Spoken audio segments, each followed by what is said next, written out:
देवमोगरा येथे देवीचं दर्शन घेण्यासाठी भाविक गाडी करून गेले होते. दरम्यान दर्शन झाल्यानंतर परतत असताना या भाविकांच्या गाडीला अपघात झाला. या दोघांचा जागीच मृत्यू झालाय, तर अन्य 17 भाविक जखमी झाले आहेत. वाहनाचा ॲक्सल तुटल्यानं हा अपघात अक्कलकुवा रस्त्यावर झाला. धुळे जिल्ह्यातील बोराडीच्या रामनगर भागातील भाविक नंदुरबार जिल्ह्यातील देवमोगरा येथे देवीच्या दर्शनासाठी 15 मार्चला गेले होते. दर्शन घेऊन 16 मार्चला ते परत येण्यासाठी निघाले. गाडी अक्कलकुवा रस्त्यावर खापर ते उदापूर गावादरम्यान आली असताना भाविक जात असलेल्या गाडीचा ॲक्सल अचानक तुटला. त्यामुळे चालकाचं गाडीवरील नियंत्रण सुटून गाडी पुलाखाली कोसळली.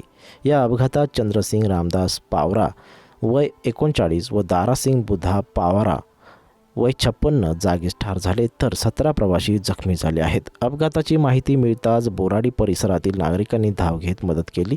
यानंतर अपघातातील जखमींना नंदुरबार व अक्कलकुवा येथील रुग्णालयात उपचारासाठी दाखल केले. जखमींवर सध्या उपचार सुरू असून जखमींमधील तिघांची प्रकृती चिंताजनक आहे.